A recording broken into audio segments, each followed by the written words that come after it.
नमस्कार दोस्तों, स्वागत है आपका मेरे YouTube चैनल स्टोरी भीततुल में। शुरू करते हैं अनिल मोहन जी द्वारा लिखा गया उपन्यास डकैती का अलार्म। अंधेरा फैलना शुरू हो चुका था। एयरपोर्ट की इमारत की लाइटें भी ऑन हो चुकी थी। एम्बुलेंस की आवाज़ें और फायर ब्रिगेड की टन टन कानों में पड़ रही थी।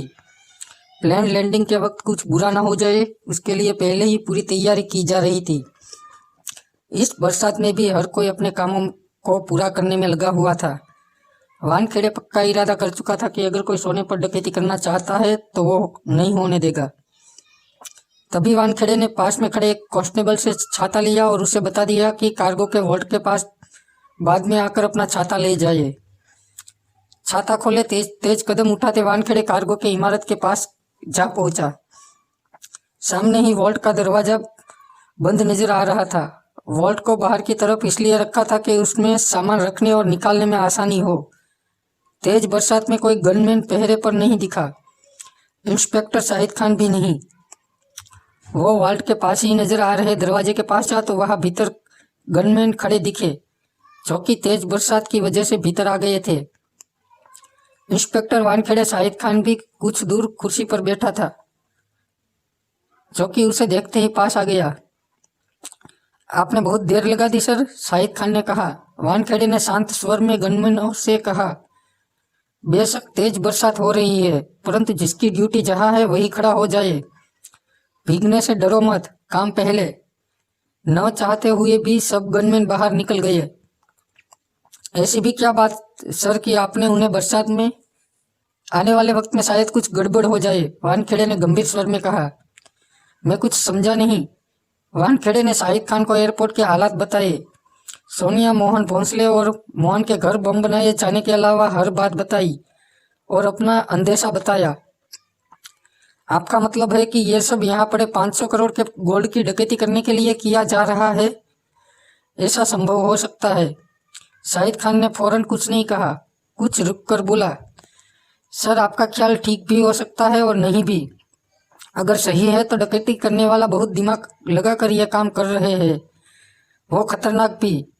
शाहिद, मैंने इस सारे मामले में यही महसूस किया है कि एयरपोर्ट पर हड़कंप पैदा किया जा रहा है। वो औरत नाटक कर रही है, ये बात मैंने कई बार स्पष्ट महसूस की। प्लेन को बम से उड़ाए जाने वाली बात फैली, परंतु प्लेन में बम नहीं है।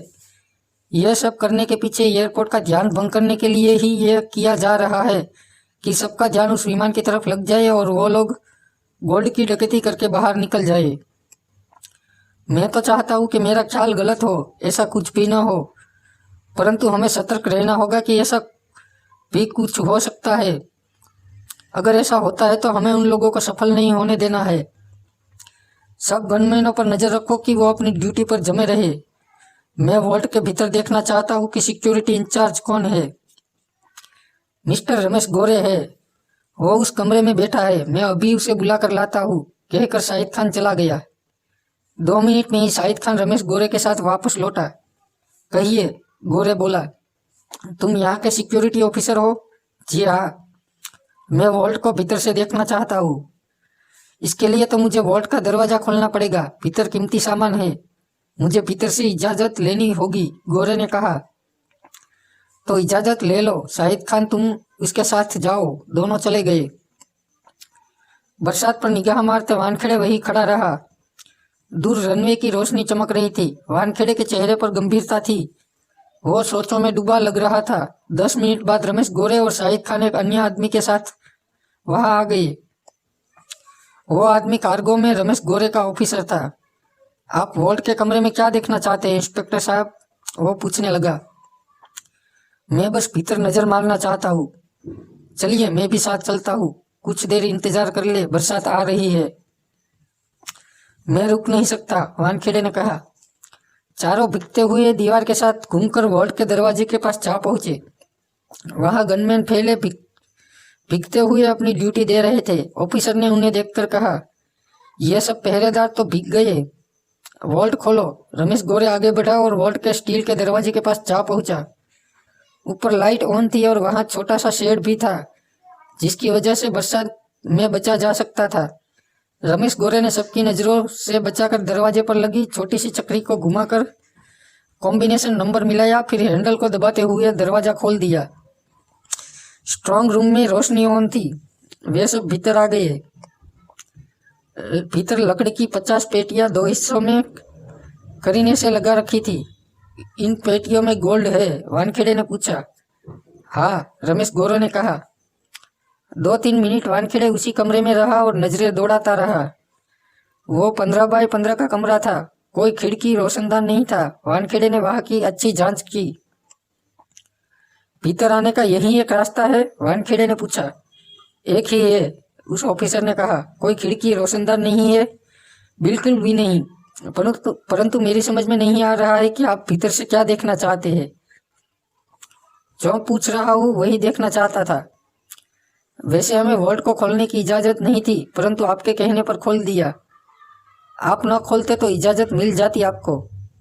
सर, शाहिद खान बोला, मेरे ख्याल में गोल्ड को ले जाना संभव ही नहीं है। कमरे की दीवारें बम लगाकर ही उड़ाई जा सकती है। भीतर आने के लिए दरवाजे के कॉम्बिनेशन नंबर मिलाना पड़ता है। बाहर गनमैन फैले हुए हैं। मुझे तो नहीं लगता कि कोई कोशिश करने पर सफल हो सकता है। वानखेड़े सर हिलाकर रह गया। क्या कोई वॉल्ट लूटने वाला है? ऑफिसर ने अजीब से स्वर में सवाल पूछा। शायद। वानखेड़े ने उसे देखा। कुछ खबर तो ऐसी ही मिली है। वो सफल नहीं हो सकेगा। वैसे भी किसकी हिम्मत है जो एयरपोर्ट जैसी संवेदनशील जगह पर ऐसा करने की हिम्मत कर सके। पास खड़ा रमेश गोरे एकाएक सतर्क हो उठा। आप लोगों ने ये बात किसी को कहनी नहीं है। जरूरी नहीं कि मुझे मिली खबर सही हो, वानखेड़े ने कहा। तभी अपने गनमैनों को बरसात में खड़ा कर रखा है। ऑफिसर ने सर हिलाया। लेकिन मुझे पूरा विश्वास है कि ऐसा कुछ नहीं होगा। एयरपोर्ट पर तगड़ी सिक्योरिटी है। ऐसा हुआ तो कोई सफल नहीं हो सकेगा। वानखेड़े ने रमेश से पूछा। वॉल्ट के दरवाजे के कॉम्बिनेशन नंबर किस किस के पास है? ये सिर्फ मेरे पास ही है, या ऑफिस में रखे रजिस्टर में दर्ज है, रमेश गोरे ने कहा। मतलब कि हर किसी को नंबर पता नहीं होगा। सही कहा आपने। वे चारों बाहर निकले। रमेश गोरे ने दरवाजा बंद कर दिया। वानखेड़े और शाहिद शेड के नीचे खड़े रहे। रमेश गोरे और वो ऑफिसर चले गए। ऑफिस के भीतर जाकर रमेश गोरे ने खुद को व्यस्त दर्शाया और 5 मिनट बाद मौका मिलते ही कमरे से बाहर निकलकर एकांत में पहुंचा और देवराज चौहान को फोन किया। फौरन ही बात हो गई। इंस्पेक्टर वानखेड़े के पास इस बात की खबर है कि कोई वॉल्ट में रखा सोना लूटने वाला है, रमेश गोरे ने धीमे से कहा। चंद पलों की खामोशी के बाद देवराज चौहान की आवाज आई। वानखेड़े बहुत तेज दिमाग रखता है। किसी बात से वो भांप गया होगा कि चक्कर क्या है। अब क्या होगा? सब कुछ वैसे ही चलेगा जैसे चल रहा है। और वानखेड़े, वो सतर्क है बहुत। गनमैनों को उसने बरसात में खड़ा कर दिया है। गोरे बेचैन था। तुम इन बातों की तरफ मत सोचो। कॉम्बिनेशन नंबर वही है जो तुम्हें बता चुके हो। हाँ, पर वॉल्ट का दरवाजा खोलने से पहले ऑफिस के कमरे में रखा हुआ रजिस्टर जरूर उठा लेना, जो हरे रंग की जिल्द वाला है। और तुम्हें बता दिया है कि वो किस टेबल पर रखा होता है। नहीं तो मैं फंस जाऊंगा कि कॉम्बिनेशन नंबर सोना ले जाने वाले को कैसे पता चला। मुझे सब याद है। तुम्हें क्या लगता है कि तुम काम कर लोगे? गोरे के स्वर में चिंता थी। पूरी कोशिश की जा रही है कि काम हो जाए। इसके साथ ही देवराज चौहान ने उधर से फोन बंद कर दिया। देवराज चौहान ने फोन बंद करके जेब में रखा कि तभी मारियो गोवानी पर नजर पड़ी, जो उसी की तरफ बढ़ रहा था। देवराज चौहान ने दूर सोफे पर बैठी सोनिया को देखा। वो 2 होस्टेस और एक पुलिस वाले के करीब बैठी थी। मारियो गोवानी पास आकर धीमे स्वर में बोला, तुम्हारी योजना ठीक से काम कर रही है देवराज चौहान। देवराज चौहान एयरपोर्ट पर आते जाते लोगों की भागदौड़ देखता बोला, अब नया क्या हो गया? वो प्लेन वापस आ रहा है, सीधा मुंबई, मारियो गोवानी बोला। देवराज चौहान की निगाह मारियो गोवानी के चेहरे पर जा टिकी। मुंबई? यही तो तुम्हारी योजना थी कि मुंबई प्लेन वापस आकर मुंबई एयरपोर्ट पर उतरे। ऐसा ही हो रहा है। तुम्हारा मतलब कि सोनिया की बात मोहन भोंसले से कराई एयरपोर्ट वालों ने? हाँ, ये अंदेशा गलत था कि मोहन भोंसले वास्तव में प्लेन में बम ले गया है। प्लेन कब तक मुंबई पहुंचेगा? अगले 40 मिनट में मुंबई एयरपोर्ट पर लैंड करेगा। एम्बुलेंस, फायर ब्रिगेड और पुलिस से एयरपोर्ट भरता जा रहा है। तुम्हारे पास अब वक्त कम है। तुम्हें अपना काम शुरू कर देना चाहिए, मारियो ने कहा। अगर तुम कामयाब रहे तो मैं 15 करोड़ लेने उसी जगह पर पहुंच जाऊंगा जहां तुमने सोना लेकर पहुंचना है। मोहिते कहा है। देवराज चौहान का चेहरा शांत था। मोहिते का कुछ समझ नहीं आ रहा। वो मोहन भोंसले के फ्लैट से मुझे फोन पर मोहन के द्वारा बनाए जाने के बारे में बता रहा था कि अचानक बातचीत बंद हो गई। उसके बाद कई बार ट्राई करा पर फोन नहीं लगा, उसका भी नहीं आया। मारियो गोवानी उलझन भरे स्वर में कह उठा, अभी तक तो मोहिते का फोन आ जाना चाहिए था। मारियो, देवराज चौहान ने कहा, तुम उस बम की कोई बात नहीं कर रहे जो मोहन भोंसले ने बनाया है? हाँ, मेरा ख्याल में ऐसा कुछ नहीं है। मोहिते को गलती से लगा होगा कि मोहन भोंसले बम बना रहा। वो सही कह रहा था, मतलब कि मोहन भोंसले बम बना रहा था? मारियो की आंखें सिकुड़ी। हाँ, प्रताप कहता है कि कई दिन से मोहन भोंसले ने अपने आप को कमरे में बंद कर रखा था। वो कमरे के भीतर किसी को भी नहीं आने देता था। बाहर जाता था तो कमरे पर ताला लगा जाता था। इसी से स्पष्ट है कि कमरे में रहकर वो बम बना रहा था। मोहिते का ख्याल बिल्कुल ठीक है। देवराज चौहान गंभीर दिखा। अब सवाल ये पैदा होता है कि अगर मेरे प्लान ठीक चल रहा है, सब ठीक है, तो इस मौके पर मोहन भोंसले ने बम क्यों बनाया है और वो बम कहाँ है? मारियो देवराज चौहान को देखता रहा। अहम सवाल यह है कि वो बम कहाँ है? देवराज चौहान पुनः बोला। तुम्हें लगता है कि मोहन भोंसले के पास बम है और प्लेन उड़ाने वाला है? मैं ये नहीं कह रहा, मैं तो तुमसे पूछ रहा हूँ कि बम कहाँ हो सकता है। मोहन भोंसले ने बम बनाया ही क्यों, जबकि वो मेरे साथ डकैती में शामिल हो चुका था और उसे 10 करोड़ मिलने जा रहे थे। 10 करोड़ उसकी पत्नी को मिलने थे, तो इस मौके पर बम बनाने की तुक ही क्या थी? क्या पता उसने क्या सोचा हो, मारियो गोवानी ने सोच भरे स्वर में कहा। यहीं पर समस्या आ रही है कि उसने क्या सोचकर बम बनाया। मारियो गोवानी चुप रहा। तो प्लेन अगले 40 मिनटों में मुंबई एयरपोर्ट पर पहुंच रहा है? देवराज चौहान ने पूछा। हाँ, अब तुम्हारा क्या करने का इरादा है? मैं गोल्ड की डकैती जारी रखूंगा। मैं अपने प्लान पर ही काम करूंगा और अब यहाँ से जा रहा हूँ। मोहित तुम्हारे पास है नहीं। अगर हम पर कोई मुसीबत आ गई तो तुम अकेले कैसे संभाल सकोगे? चिंता न करो, मैं सब देख लूंगा, मारियो गोवानी ने विश्वास भरे स्वर में कहा। ऐसा तो नहीं कि मोहिते किसी के हाथ लग गया हो और वो मुंह खोल देगी? बकवास, तुम मोहिते को नहीं जानते। वो मुंह खोलने वालों में से नहीं है, उसके बारे में निश्चिंत रहो। देवराज चौहान पलटकर बाहरी दरवाजे की तरफ बढ़ गया। उसके हिसाब से पूरे मामले में 2 गड़बड़ हो चुकी थी। एक तो मोहन भोंसले द्वारा बम बनाना और पता नहीं चल रहा था कि उसने किस मकसद से बम बनाया है। दूसरी गड़बड़ थी मोहिते से मारियो गोवानी का संपर्क न हो पाना। देवराज चौहान ये नहीं देख पाया कि जिस सोफे पर सोनिया बैठी थी, उसके होस्टेस उसके पास खड़ी थी, सूरज भी पास ही था। वहां के सोफे पर मोना चौधरी मेकअप से चेहरा बदले मौजूद थी और सब कुछ देख सुन और समझ रही थी। मोना चौधरी उसे भी देख चुकी थी, मारियो गोवानी को भी देख लेती थी। देवराज चौहान से दरवाजे से बाहर निकल आया। तेज बरसात होने लगी थी, परंतु रुकने का मतलब नहीं था। सिर्फ 40 मिनट बाकी थे प्लेन के आने में। तभी देवराज चौहान की निगाह पास ही नीचे रखे छाते पर पड़ी। कोई छाता लेकर यहाँ तक आया होगा, लेकिन गीला छाता भीतर नहीं ले जा सकता था, तो उसने छाता वही रख दिया होगा। देवराज चौहान ने वह छाता लिया और तेजी से एयरपोर्ट के बाहर की तरफ बढ़ता चला गया। बारिश की टप टप छाते पर होने लगी। घुटनों तक पैंट बरसात से गीली होने लगी थी। फिर पार्किंग में खड़ी कार के पास पहुंचा और भीतर बैठकर कार आगे बढ़ा दी। 15 मिनट की ड्राइव के बाद वो एक जंगल जैसी जगह पर पहुंचा। तेज बरसात की वजह से वहां कोई नजर नहीं आ रहा था। वैसे भी इस तरफ शायद ही कोई आता हो। जंगल के कुछ और भीतर पहुंचकर उसने कार रोक दी। सामने ही 3 बड़ी एम्बुलेंस और एक छोटी एम्बुलेंस खड़ी थी।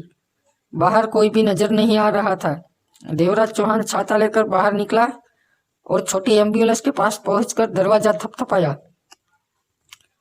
बहते पानी की वजह से शीशे को भीतर देख पाना असंभव नहीं हो रहा था। बहते पानी की वजह से शीशे के भीतर देख पाना संभव नहीं हो पा रहा था। तभी थोड़ा सा शीशा नीचे हुआ, फिर शीशा ऊपर चढ़ा और दरवाजा खोला गया। छाता बाहर फेंककर देवराज चौहान ने एम्बुलेंस के भीतर प्रवेश किया और दरवाजा बंद कर किया। सब ठीक है? जगमोहन ने पूछा। हाँ, देवराज चौहान सीट पर बैठ चुका था। प्लेन वापस मुंबई पहुंच रहा है, 25 मिनट में वो लैंड कर जाएगा। ओहो, फिर तो हमें फौरन चलना होगा, हमारे पास वक्त कम है, जगमोहन बोला। वॉल्ट के पास वानखेड़े मौजूद था। वानखेड़े का ख्याल है कि प्लेन में बम की बात कहकर खामखा ही एयरपोर्ट पर हंगामा पैदा किया जा रहा है। सोचता है कि इस आड़ में कोई सोने पर डकैती करना चाहता है। तो वो भांप पी गया कि ऐसा भी हो सकता है। जगमोहन ने गहरी सांस ली। ये बात गोरे ने बताई। वैन में उनके अलावा रवीना मौजूद थी। वो नर्स की यूनिफॉर्म पहनी थी। वानखेड़े पर भी काबू पाना होगा, वो कहीं गड़बड़ न कर दे, जगमोहन बोला। अब चलने का वक्त आ गया है। बाकी एम्बुलेंस में कौन कौन है? प्रताप, काका मेहर और जैकी 3 एम्बुलेंस की ड्राइविंग सीट पर मौजूद है। ललित कालिया डॉक्टर वाला सफेद कोट और स्टेथोस्कोप गले में डाले आगे वाली सीट पर बैठा है, जगमोहन ने कहा। ठीक है, सबसे आगे ये छोटी एम्बुलेंस होगी, उसके पीछे प्रताप वाली एम्बुलेंस। फोन करके उन्हें ये बता दो और कहो कि हम यहाँ से रवाना हो रहे हैं। जगमोहन ने तीनों से फोन पर बात की। जब जगमोहन ने अपना फोन बंद किया तो देवराज चौहान बोला, तुमने अपना काम ठीक से पूरा करना है। तुम्हारे भीतर जाने के 5 मिनट बाद हम भीतर आ जाएंगे। वो डंगरी कहाँ है जो मैकेनिक पहनते हैं, और मिठाई का डिब्बा इधर रखा है, पीछे मौजूद रवीना कह उठी। देवराज चौहान ने अपनी कमीज पैंट उतारी और सर्विस यूनिफॉर्म पहनकर सर पर सफेद टोपी लगा ली। वो पूरी तरह एम्बुलेंस का ड्राइवर लगने लगा। बाकी तीनों एम्बुलेंस चलाने वालों ने सर्विस यूनिफॉर्म पहन रखी थी। देवराज चौहान ने पूछा, हाँ, इतनी तेज बरसात हमारा काम न बिगाड़ दे, रवीना कह उठी। ये हमें फायदा पहुंचाएगी, देवराज चौहान ने कहा और ड्राइविंग सीट पर बैठकर एम्बुलेंस स्टार्ट की और आगे बढ़ा दी। जगमोहन पीछे वाले हिस्से में गया और डांगरी यानी कि मैकेनिक की ड्रेस पहनने लगा। पीछे बाकी तीनों एम्बुलेंस आने लगी थी। वो एम्बुलेंस जिसे प्रताप ड्राइव कर रहा था और ललित कालिया बगल में बैठा था। ललित, मेरे यार, प्रताप कह उठा, ऐसा मौका हमें जिंदगी में दोबारा नहीं मिलने वाला। जानता हूँ, ललित कालिया के होठ भींच गए। इरादा पक्का है ना? बिल्कुल पक्का है। अगर देवराज चौहान कामयाब हुआ तो फिर हम सारा गोल्ड ले उठेंगे। थोड़ी देर पहले ही तो जगमोहन ने बताया कि हम क्या करने जा रहे हैं, कैसे सारा काम होना है। अब सब कुछ हमारे सामने साफ है, लेकिन जल्दबाजी कहीं नहीं करनी है। जब तक सोना आंखों के सामने ना हो तब तक कुछ नहीं करना है। अभी तो देवराज चौहान को ठीक से अपना काम कर लेने दे, उसके बाद हम दोनों मैदान में आ जाएंगे। वो जगह भी हमें बता दी गई है जहाँ सोने से भरी एम्बुलेंस लेकर पहुंचना है।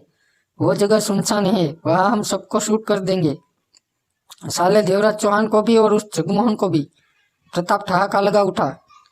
सारा गोल्ड हमारा? कितने का होगा ये वो गोल्ड? 200-300 करोड़ तो होगा ही, तभी तो 100 करोड़ देवराज चौहान दूसरों को बांट रहा है, प्रताप ने कहा। वानखेड़े और शाहिद खान अभी तक वॉल्ट के दरवाजे के आगे शेड के नीचे खड़े थे। शेड के नीचे ही तेज रोशनी वाला बल्ब लगा था, जिसकी लाइट आसपास फैल रही थी। गनमैन वॉल्ट के हर तरफ गश्त लेते दिख रहे थे। यहाँ से रनवे की लाइटें और कई प्लेन चढ़ते उतरते दिख रहे थे। प्लेन के इंजन को तेज आवाजें कानों में पड़ रही थी। कभी कभार एम्बुलेंस और फायर ब्रिगेड की आवाजें भी कानों में पड़ जाती। आधा घंटा बीत चुका था, अब मात्र 10 मिनट ही बचे थे उस प्लेन की लैंडिंग में। मुझे नहीं लगता वानखेड़े साहब की कोई गलती होगी। वानखेड़े चुप रहा। 10 मिनट बचे हैं प्लेन आने में। तभी रमेश गोरे दौड़ता हुआ वहां पहुंचा और शेड के नीचे पहुंच गया। सब ठीक है? गोरे ने बेचैनी से पूछा। नजरें वानखेड़े पर थी। वानखेड़े ने हाँ में सर हिला दिया। मैं तो तब से ही परेशान हुआ पड़ा हूँ जब से आपने कहा है कि सोने पर डकैती हो सकती है, पर मुझे नहीं लगता कि ऐसा होगा, क्योंकि वॉल्ट का दरवाजा बंद है और कॉम्बिनेशन किसी को पता नहीं होता। बिना नंबर के दरवाजा नहीं खुल सकता। रात के 8:20 हो रहे थे। हर तरफ काला अंधेरा, बरसात और चमकती लाइटें दिख रही थी। प्लेन के इंजनों की कर्कश आवाजें ही सुनाई दे रही थी। तभी छाता लिए कोई एयरपोर्ट की इमारत से इस तरफ आता दिखा। वानखेड़े और शाहिद खान सावधान हो गए। गोरे भी उसे देखने लगा।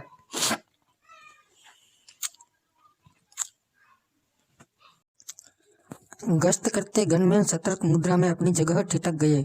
मैं हूँ इंस्पेक्टर भेड़े। तभी उनके कानों में भेड़े की बरसात के शोर में दबी सी आवाज सुनाई दी। वानखेड़े ने चैन की सांस ली और ऊंचे स्वर में बोला, सब ठीक है। गनमैन हरकत में आकर पुनः गश्त करने लगे। एक गनमैन ने टॉर्च निकालकर करीब आते भेड़े पर टॉर्च की रोशनी फेंकी। भेड़े का चेहरा रोशनी में चमका। बंद करो, बंद करो। प्रकाश भेड़े लाइट की तरफ हाथ हिलाकर बोला। टॉर्च का प्रकाश गायब हो गया। प्रकाश भेड़े छाता था में शेड के नीचे आया और बोला, सब ठीक है ना यहाँ? हाँ, वानखेड़े बोला। उस प्लेन पर क्या हो रहा है? प्लेन में बम नहीं मिला, काला ब्रीफकेस भी नहीं मिला। दोबारा तिबारा प्लेन को भीतर से चेक कर लिया गया है। मोहन भोंसले अब प्लेन में शांत है, परंतु प्लेन में पैसेंजर को मामला पता चल गया है। वो प्लेन में हो हल्ला मचाए हुए है और काबू से बाहर हुए पड़े हैं। अगले 10 मिनट में प्लेन लैंड कर जाएगा यहाँ। इंस्पेक्टर प्रकाश खेड़े ने गंभीर स्वर में कहा, मेरे ख्याल में सब ठीक रहेगा। तुम्हारा अंदेशा गलत है कि यह सब इसलिए किया जा रहा है कि गोल्ड लूटा जा सके। मुझे खुशी होगी भेड़े अगर मेरा अंदाजा गलत निकले, वानखेड़े ने कहा। भेड़े वापस चला गया। बरसात अपना काम कर रही थी। 2 मिनट ही बीते होंगे कि मैकेनिको वाली डंगरी पहने छाता लिए सामने से कोई आता दिखा। अंधेरे में वो साये की तरह ही दिख रहा था। तभी एक गनमैन की टॉर्च की रोशनी उसके चेहरे पर पड़ी। वो जगमोहन था, परंतु चेहरे पर हल्की डांडी मूछ थी। सर पर कैप पड़ी थी जिसका माथा पीछे की तरफ पड़ा था। गाल पर काले मस्से जैसा दाग नजर आ रहा था। क्या करते हो? जगमोहन ऊंचे स्वर में बोला। मैं हूँ लक्ष्मण। टॉर्च बंद हो गई। जगमोहन करीब आकर एक गनमैन के पास पहुंचकर बोला, लो मुंह मीठा करो, आज खुशी का दिन है। जगमोहन की बदली आवाज ऊंची थी कि बाकी भी सुन सके। शादी के 5 साल बाद एक साथ जुड़वा बच्चे हुए हैं। दोनों लड़के हैं, इसलिए 2 डिब्बे लाया हूँ कि सबका मुंह मीठा करा दूंगा। जल्दी लो, एक एक लड्डू उठा लो। बधाई हो, गनमैन ने कहा और एक लड्डू उठाकर खाने लगा। जगमोहन दूसरे के पास पहुंचा, फिर तीसरे के। इसी प्रकार सबको लड्डू खिलाता चला गया। फिर वानखेड़े और शाहिद खान के पास शेड के नीचे जा पहुंचा। आप भी मुंह मीठा कीजिए साहब जी, जुड़वा हुए हैं 5 साल बाद। मेरी बीवी कहा करती थी कि मुझ में कमी है, तभी बच्चा नहीं हो रहा। अब तो उसे पता चल गया होगा कि मैं कितना कमाल का हूँ। क्या नाम है तुम्हारा? वानखेड़े ने डिब्बे में से लड्डू उठाते हुए पूछा। लक्ष्मण हूँ साहब जी, प्लेन का मैकेनिक हूँ। कौन सी एयरलाइंस में काम करते हो? वानखेड़े ने लड्डू मुंह में डाल लिया। इंडियन एयरवेज में साहब जी। फिर जगमोहन शाहिद खान से बोला, आप भी लीजिए साहब जी, यह खुशी का मौका है। मैं मीठा नहीं खाता, आदत नहीं है। साहब जी, ऐसा कहकर आप मेरा दिल तोड़ रहे हैं। आज तो खा लीजिए, मेरी खुशी में शामिल हो जाइए। न चाहते हुए भी शाहिद खान ने लड्डू उठा लिया। मैं जरा भीतर ऑफिस में भी मुंह मीठा करा आऊं, कहते हुए जगमोहन ऑफिस की तरफ बढ़ गया। भीतर प्रवेश करने वाले गेट के पास ही छाता रखा और भीतर प्रवेश कर गया। भीतर कमरे में राहदारी में तीव्र रोशनी फैली थी। लोग आ जा रहे थे। जगमोहन आगे बढ़ा और कई कमरे पार करके एक कमरे में प्रवेश कर गया। हाथ में लड्डू का खुला डिब्बा था। उस बड़े कमरे में 6 टेबल कुर्सी लगे थे, परंतु इस वक्त दो टेबल पर ही 2 व्यक्ति बैठे काम में व्यस्त थे। उन्होंने सिर उठाकर जगमोहन को देखा, फिर अपने काम में व्यस्त हो गए। जगमोहन डांगरी पहने था तो वो समझ गए कि ये प्लेन का मैकेनिक ही होगा। जगमोहन की निगाह बाईं तरफ वाले टेबल पर गई। वहां कोई नहीं बैठा था और उसकी निगाह टेबल पर रखे हरी जिल्द वाले मोटे से रजिस्टर पर जा टिकी। इसके साथ ही जगमोहन आगे बढ़ा और उसी टेबल के पास पड़ी कुर्सी पर इस तरह बैठ गया कि जैसे टेबल के उस पार कुर्सी पर बैठने वाले के आने का इंतजार कर रहा हो। लेकिन हरी जिल्द वाले रजिस्टर पर टिक चुकी थी नजरें। आधा मिनट ही हुआ था कि उसके कानों में आवाज पड़ी, पुष्कर साहब से मिलना है। जगमोहन साहब ने गर्दन घुमाकर देखा। पीछे टेबल पर बैठा व्यक्ति उसे देख रहा था। जी हाँ, जगमोहन सामान्य स्वर में बोला। वो साहब से मिलने गए हैं, आने में वक्त लगेगा, कहकर वो अपने काम में लग गया। जगमोहन ने उसी पल हरी जिल्द वाला रजिस्टर उठाया और खड़ा होते हुए बाहर निकल गया। रजिस्टर छाती से सटा रखा था कि आगे पीछे से कोई उसे देख ना ले। जगमोहन रजिस्टर के साथ कमरे से बाहर आ गया और राहदारी पार करता तेजी से गेट की तरफ बढ़ गया। गेट से बाहर निकला तो तुरंत छाता उठा लिया। तेज बरसात लगी हुई थी। सामने ही रनवे की लाइटें चमक रही थी। प्लेनों के इंजनों की तेज तेज आवाजें कानों में पड़ रही थी। जगमोहन दीवार के साथ घूमकर वॉल्ट वाले हिस्से में पहुंचा। वहां कोई भी गनमैन नहीं दिखा। देखने पर गनमैन नीचे लुढ़के पड़े दिखे। ये बरसात में भीग रहे थे। जगमोहन सतर्क अंदाज में वॉल्ट के दरवाजे के बाहर लगे शेड के पास पहुंचा। वहीं नीचे वानखेड़े और शाहिद खान को भी लुढ़के पाया।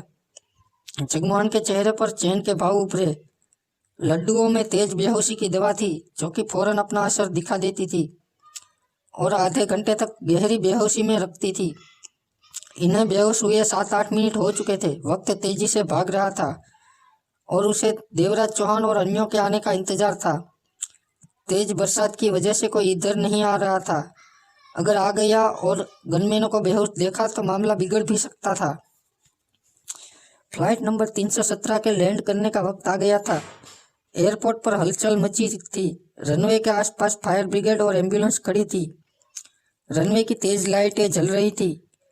तेज बरसात में भी लाइटों से भरपूर रोशनी आ रही थी। आसमान में दूर से आता विमान भी दिखने लगा था। वहां ढेरों पुलिस की गाड़ियां खड़ी थी। सबके दिल तेजी से धड़क रहे थे कि कहीं भीतर बैठा मोहन भोंसले बम विस्फोट न कर दे। पूरे एयरपोर्ट का ध्यान इसी विमान पर टिक चुका था। एयरपोर्ट पर हर बड़ा छोटा अधिकारी वहां मौजूद था। कोई छाता लिए हुए था तो कोई बरसात में भीग रहा था। दैत्याकार हवाई जहाज आसमान से जमीन की तरफ बढ़ता दिखाई देने लगा। ठीक इसी समय एयरपोर्ट के प्रवेश गेट पर एक एम्बुलेंस के ब्रेक जोरों से लगे और सायरन और भी जोरों से चिल्लाने लगा। उसके पीछे 3 बड़ी एम्बुलेंस थी। उनके सायरन भी बज रहे थे। सबके ऊपर लगी लाल लाइटें घूमते हुए जल रही थी, बुझ रही थी। गेट पर खड़े गार्डों ने स्थिति वाली एम्बुलेंस को देखा तो तुरंत उन्हें भीतर जाने की इजाजत दे दी गई। गेट खोल दिए गए। देखते ही देखते वो चारों एम्बुलेंस भीतर आ गई और तेजी से आगे जाते दाई तरफ मुड़कर नजरों से ओझल हो गई।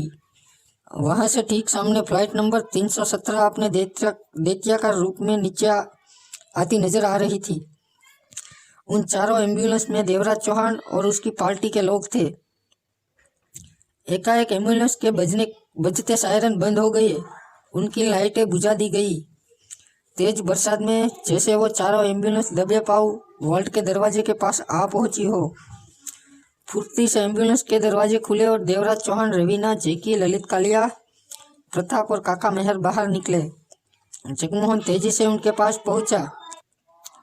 सब बेहोश गनमैनों को उठाकर दीवार के पास एक तरफ डाल दो, जगमोहन चीखा, वरना ये गलती से टायरों के नीचे आ सकते हैं। वो सब भी बरसात में भीगने लगे थे। बरसात उनकी खूब सहायता कर रही थी। तेज बरसात की वजह से ही कार्गो ऑफिस से कोई बाहर नहीं आ रहा था। सब तेजी से अपने काम में लग गए। देवराज चौहान वॉल्ट के दरवाजे के पास पहुंचा और उन पर लगी छोटी सी चक्री को सेट करके कॉम्बिनेशन नंबर मिलाने लगा। रमेश गोरे उसे पहले ही नंबरों के बारे में बता चुका था। हरा रजिस्टर नीचे गिरा पड़ा था, जिसकी वजह से बाद में पुलिस यही सोचेगी कि सोना ले जाने वालों ने हरे रजिस्टर में दर्ज वॉल्ट का कॉम्बिनेशन नंबर देखा और वॉल्ट खोल दिया। 1.5 मिनट में देवराज चौहान ने वॉल्ट का दरवाजा खोल लिया। पल्ले को भीतर धकेला तो दरवाजा खुलने के बाद भीतर तेज रोशनी में रखी पेटियां नजर आने लगी। तभी सब पास पहुंच गए। इन पेटियों में सोना है, प्रताप चमक भरे स्वर में कह उठा। एम्बुलेंसों को इस दरवाजे के पास लगाओ और जल्दी से पेटियां भीतर रखो, देवराज चौहान बोला। ऐसा ही किया जा रहा है, प्रताप बोला। देवराज चौहान ने एम्बुलेंसों को बैंक होकर गेट की तरफ आते देखा। रवीना भी आ पहुंची थी। जल्दी से जल्दी पेटियां एम्बुलेंस में भरनी है, देवराज चौहान ने कहा और उनकी निगाह काफी दूर हवा में चमकते प्लेन पर जा टिकी, जिसकी लाइटें जल बुझ रही थी और वो रनवे को छूने जा रहा था। देवराज चौहान जानता था कि उसी प्लेन में मोहन भोंसले मौजूद है। एम्बुलेंस बैक करके लगा दी गई। पिछले दरवाजे खोल दिए गए। तीनों बड़ी एम्बुलेंस भीतर से पूरी तरह खाली थी, यानी कि उसके भीतर ज्यादा से ज्यादा सामान रखा जा सकता था। उसके बाद गोल्ड को भीतर रखने का काम तेजी से शुरू हो गया। जगमोहन, रवीना, प्रताप, ललित, कालिया, काका मेहर, जैकी पेटियों को उठा उठा कर लाते और एम्बुलेंस के भीतर रख देते। पेटियां भारी थी, एक पेटी को 2 लोग उठा रहे थे। सब बड़ी फुर्ती दिखा रहे थे। 500 करोड़ के गोल्ड की डकैती की जा रही थी। इस वक्त सबका ध्यान फ्लाइट नंबर 317 पर था, जो कि लैंड हो चुकी थी। देवराज चौहान आसपास नजर रखे था। एक एम्बुलेंस भर गई तो उसे वहां से हटाकर कुछ आगे खड़ा कर दिया देवराज चौहान ने। पिछला दरवाजा बंद कर दिया। सोने की पेटियां तेजी से उन बड़ी एम्बुलेंस में रखी जा रही थी। फ्लाइट नंबर 317 के रनवे पर ठहरते ही पुलिस ने विमान को अपने घेरे में ले लिया। एम्बुलेंस और फायर ब्रिगेड कुछ करीब आ पहुंची थी। हर तरफ हलचल मची थी। प्रकाश पेड़े, इंस्पेक्टर सूरज और डिप्टी कंट्रोलर के साथ और भी कई बड़े अधिकारी मौजूद थे। लगभग सभी बरसात में भीग रहे थे। प्रकाश पेड़े का सबसे पहला महत्वपूर्ण काम था मोहन भोंसले को गिरफ्तार करना। उससे बहुत कुछ जानना था। उससे बम के बारे में पूछना था कि वो कहाँ पर है। भागदौड़ जारी थी कि सब भय और उत्सुकता से विमान को देख रहे थे। उन्हें डर था कि बम कभी भी फट सकता है। बम स्क्वाड दल एक तरफ तैयार खड़ा था। अफरा तफरी का आलम था। तभी एक तरफ से प्लेन को लगाने वाली सीढ़ी वहां आ पहुंची। सीढ़ी प्लेन के साथ सट गई। प्रकाश पेड़े सूरज के साथ सीढ़ियां चढ़ने लगा। प्लेन का दरवाजा अभी बंद था। रनवे पर प्लेन के रुकते ही मोहन भोंसले जल्दी से उठ खड़ा हुआ। यात्री तो पहले से ही दहशत में थे और बार बार मोहन भोंसले को देख लेते थे। मोहन भोंसले जानता था कि ये उसके लिए खतरनाक वक्त है। उसे यहाँ से बचकर निकलना है, जबकि प्लेन के बाहर उसे पकड़ने के लिए पुलिस का जबरदस्त इंतजाम हो रखा था। अब आगे वही करना था जैसा करने को जगमोहन ने मोहन को कहा था। बच निकलने का वही एक रास्ता था। घबराए से यात्री अपनी सीटों से उठ खड़े हुए थे। सीनियर एयर होस्टेस विमान का दरवाजा खोल रही थी। मैं नहीं चाहता कि तुम लोगों की जान जाए, मोहन भोंसले ऊंचे स्वर में कह उठा। इसीलिए बता रहा हूँ कि जो अपनी जान बचा सकता है बचा ले। बम फटने में सिर्फ 1 मिनट बाकी है। मोहन भोंसले के शब्द किसी बम विस्फोट से कम नहीं थे। विमान में चीखो पुकार मच गई। यात्री भीड़ के रेले की तरह विमान के दरवाजे की तरफ भागने लगे, जो कि खुल चुका था। ऐसा लगा जैसे मानो विमान में तबाही आ गई हो। मोहन भोंसले यही हालत बनाना चाहता था और वो भी उसी चीखती भीड़ का हिस्सा बन गया। छोटा कद बहुत काम भीड़ में छुपने के लिए काम आ गया। प्रकाश पेड़े और सूरज दरवाजा खुलते ही विमान के भीतर आ गए, परंतु विमान के भीतर का दृश्य देखकर वो हड़बड़ा गए। भीड़ का रेला चीखते चिल्लाते दरवाजे की तरफ झपट रहा था। पेड़े ने उसे रोकने की चेष्टा की, परंतु भीड़ उसे अपने साथ बाहर लेकर चली गई। पेड़े प्लेन की सीढ़ियों से नीचे लुढ़कता चला गया। सूरज विमान के भीतर ही कहीं गुम हो गया था। विमान की चौड़ी सीढ़ियों से चीखते चिल्लाते लोग बुरी अवस्था में भागने के अंदाज में नीचे उतरने लगे। 2-3 लोग गीली सीढ़ी होने की वजह से नीचे लुढ़क गए। उनका क्या हाल हुआ कुछ पता नहीं। लोग गला फाड़ फाड़ कर कह रहे थे कि बम फटने वाला है प्लेन में। यह सुनकर विमान को घेरे खड़े पुलिस वाले और अधिकारी सतर्क हो गए। उनका ध्यान विमान पर लग गया और वो पीछे हटने लगे। सीढ़ियों से उतरने वाले लोग बदहवास से एयरपोर्ट की इमारत की तरफ भागने लगे। मोहन भोंसले उसी भीड़ का हिस्सा बना विमान से कुछ दूर जा पहुंचा था। जगमोहन की बताई योजना शानदार ढंग से कामयाब रही थी। उसने भीड़ का साथ छोड़ा और तेजी से अन्य दिशा की तरफ भाग निकला। वो जानता था कि इस वक्त देवराज चौहान और जगमोहन कहाँ पर होंगे। सोनिया इस वक्त भी उसी सोफे पर मौजूद थी। उसके पास कोई पुलिस वाला नहीं था। वही 2 होस्टेस उसका ध्यान रख रही थी या उस पर नजर रखे हुए थी। सोनिया जानती थी कि उसके यहाँ से निकल जाने का वक्त आ गया है। अगर इस वक्त न निकल सकी तो फिर कभी नहीं निकल सकेगी।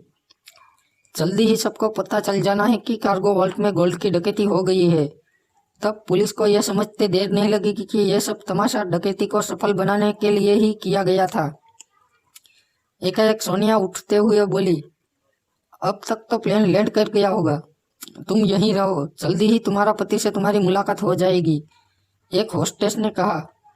मैं प्लेन के बारे में जानना चाहती हूँ कि वो लैंड हुआ है या नहीं, सोनिया ने परेशान स्वर में कहा। पता चल जाएगा, मैं अभी जानना चाहती हूँ, सोनिया दूसरी होस्टेस से बोली। प्लीज ये बात तुम मुझे पता करके बता दो। बताती हूँ, कहकर वो एक तरफ चली गई। सोनिया ने आसपास आते जाते लोगों को देखा। हर कोई अपने में व्यस्त था, लोगों को नहीं पता था कि वह क्या हो रहा है। मैंने बाथरूम जाना है, सोनिया ने पास खड़ी होस्टेस से कहा। चलो। दोनों बाथरूम जाने वाले रास्ते की तरफ बढ़ गई।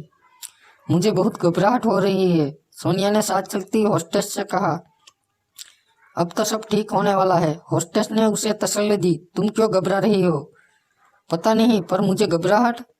मैं तुम्हारे साथ हूँ, बाथरूम से फारिग हो लो, मैं तुम्हें कॉफी पिलाऊंगी। मुझे भूख भी लग रही है, सोनिया बोली। खाने का इंतजाम भी हो जाएगा। होस्टेस ने मुस्कुराकर सोनिया को देखा। वो बाथरूम के दरवाजे पर पहुंची। सोनिया ने दरवाजा धकेलकर होस्टेस से कहा, तुम भी भीतर आ जाओ, अकेले में मेरा दिल ज्यादा घबराता है, मेरी टांगे भी कांप रही है। होस्टेस भी सोनिया के साथ भीतर प्रवेश कर गई। बाथरूम में एक युवती दिखी जो कि शीशे के सामने खड़ी अपना मेकअप दुरुस्त कर रही थी। बाथरूम शीशे की तरह चमकता हुआ साफ था। होस्टेस का हाथ पकड़कर सोनिया बोली, तुम यहीं रहना, जाना नहीं। होस्टेस ने मुस्कुराकर सर हिला दिया। सोनिया आगे बढ़ी और एक दरवाजा खोलकर भीतर प्रवेश कर गई। दरवाजा बंद किया और वही खड़ी रहकर बाहर की आवाजें सुनने लगी। 2 मिनट बीते कि दरवाजा खोले जाने और बंद होने की आवाज कानों में पड़ी। वो समझ गई कि मेकअप करने वाली युवती चली गई है। कोई और भी आ सकता था, उसने जो करना था वो जल्दी करना होगा। सोनिया ने दरवाजा खोला और बाहर निकल आई। उसने देखा होस्टेस शीशे में खुद को देख रही थी। उसे बाहर आते पाकर वो पलटी और मुस्कुरा कर बोली, अब तुम खुद को ठीक महसूस कर रही हो मैडम? नहीं, मेरी तबीयत ठीक नहीं है, मैं आराम करना चाहती हूँ।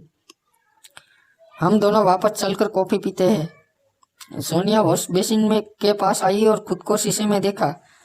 अपने चेहरे पर उसने व्याकुलता की छाप देखी। वो जानती थी कि यह व्याकुलता अब यहाँ से निकल जाने की थी। शीशे में उसने अपने पीछे खड़ी होस्टेस को देखा और फुर्ती से पलटकर होस्टेस पर झपट पड़ी। ये क्या कर, होस्टेस ने घबरा कर कहना चाहा, लेकिन तब तक सोनिया उसे पीछे दीवार तक ले गई थी जो पास ही थी। इससे पहले होस्टेस कुछ समझ पाती, सोनिया ने उसका सर जोरों से दीवार पर टकरा दिया। होस्टेस के होठों से पीड़ा भरी चीख निकली। सोनिया ने 2 बार ऐसा किया। होस्टेस पुनः करा उठी। तीसरी बार जब सिर दीवार से टकराया तो होस्टेस के होठों से कोई आवाज नहीं निकली और दीवार के साथ साथ लगी उसके घुटने मुड़े और फर्श नीचे पर जा लुढ़की। दीवार पर हल्का सा खून दिखा जहां 3 बार उसका सर टकराया था। होस्टेस बेहोश हो चुकी थी। सोनिया के चेहरे पर शक्ति भी थी और घबराहट भी थी। उसने जल्दी से अपने चेहरे के भावों पर काबू पाया और दरवाजा खोलकर बाहर निकल आई। बाहर सब कुछ सामान्य था। सोनिया तेज तेज कदमों से बाहर जाने वाले रास्ते की तरफ बढ़ती चली गई। वो जानती थी कि तब तक वो खतरे में है जब तक कि एयरपोर्ट से दूर नहीं हो जाती। उसके बाद पकड़े जाने का खतरा कम हो जाएगा। वो प्रताप के साथ शहर से दूर निकल जाएगी। करोड़ों रुपया उसके पास होगा। एकाएक सोनिया की सोचें थम गई। दिमाग देवराज चौहान की तरफ गया कि क्या वो डकैती करने में सफल हो गया होगा या सारी मेहनत यूं ही चली गई। ये विचार सोनिया को सर से पांव तक बेचैन कर गया। अगर देवराज चौहान सफल नहीं हुआ तो उसे जिंदगी भर अफसोस रहेगा कि करोड़ की दौलत नहीं मिल सकी। तेज कदमों से चलती सोनिया शीशे के दरवाजे के बाहर निकली और पार्किंग की तरफ बढ़ गई। दरवाजे पर 2 पुलिस वाले खड़े थे, परंतु उसकी तरफ जरा भी ध्यान नहीं दिया। पार्किंग कुछ दूर थी, परंतु वो चलती रही। 7-8 मिनट बाद वो पार्किंग में पहुंचकर सामने वाले रास्ते की तरफ चल पड़ी। उसी रास्ते पर उसे खड़ा होना था। वो सब लोग एम्बुलेंस के साथ वहीं से निकलने वाले थे और उसे साथ ले लेना था। यही तय किया गया था। सोनिया ने कलाई पर बंदी घड़ी देखी और सोचा कि वो ठीक वक्त पर आ पहुंची है। मोहन का प्लेन लैंड कर चुका होगा। वे सब इधर से निकलने ही वाले होंगे, परंतु वो खतरे में थी कि अभी पहचानी जा सकती है। इस पार्किंग की तरफ से उसे कम खतरा महसूस हो रहा था। फिर वो पार्किंग से निकलकर उस सड़क पर गई और किनारे पर खड़ी हो गई। कार्गो की तरफ से सामान लाने और ले जाने के लिए यही सड़क इस्तेमाल की जाती थी। मन ही मन उसने सोचा कि आधा घंटा वो यहाँ पर उन लोगों के आने का इंतजार करेगी। इससे ज्यादा देर यहाँ खड़ा होना फंसने जैसा था। सोनिया ने मोहन के बारे में सोचा और मुस्कुरा पड़ी। वो जानती थी कि प्लेन के लैंड होते ही मोहन को पुलिस ने गिरफ्तार कर लिया होगा। वैसे उसे भी यहाँ पर आ पहुंचने के लिए कहा गया था, परंतु वो बच ना सका होगा। मन ही मन सोचा सोनिया ने कि जान छूटी मोहन से। प्रताप बहुत बढ़िया मर्द है, उसके साथ वो खुश रहेगी। मोहन उसकी देखभाल ज्यादा अच्छी तरह नहीं कर रहा था। उसके साथ रहकर वो अक्सर बोरियत महसूस करने लगती थी। उसका और मोहन का 20 करोड़ और प्रताप का 10 करोड़ 30 करोड़ रुपया उसके पास होगा, जो कि नई जिंदगी शुरू करने के लिए काफी है। प्रताप समझदार है, बहादुर है, उससे ज्यादा लंबा है, जबकि मोहन तो कद में उससे छोटा था। यह बात उसे कभी पसंद नहीं आई। तो दोस्तों, ये थी यहाँ तक की कहानी। आगे की कहानी जानने के लिए बने रहिए मेरे साथ। और हाँ, मेरे चैनल को लाइक, शेयर और सब्सक्राइब करना ना भूलें। धन्यवाद।